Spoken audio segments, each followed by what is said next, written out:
Good morning from the Johnson Space Center. This is Mission Control Houston. You're looking at the International Space Station Flight Control Room once again as a team of flight controllers watches over all of the systems aboard the International Space Station. The team today being led by Flight Director Ed Van Cise. Once again, he is watching over this team throughout much of the daytime hours as his team is part of 3 teams that watch over the station systems around the clock.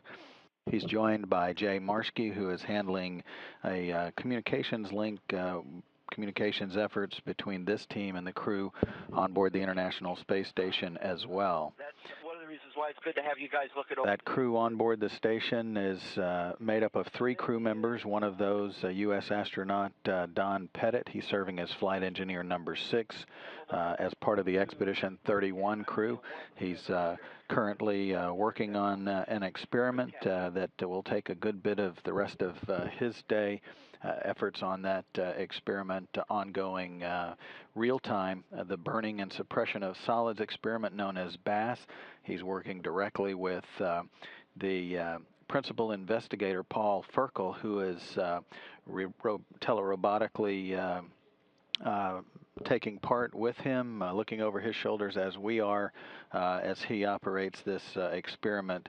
Ferkel has a PhD and is with the National Center for Space Exploration Research in Cleveland, Ohio.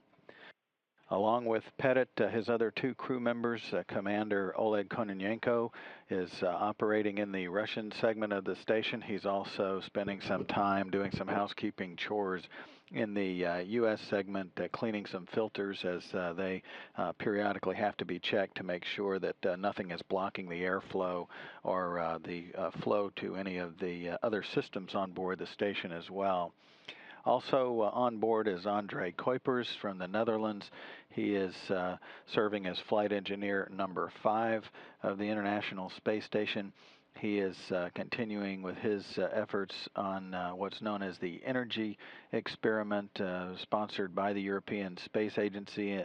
It essentially is an experiment designed to help measure long-term space effects on astronauts' energies in space.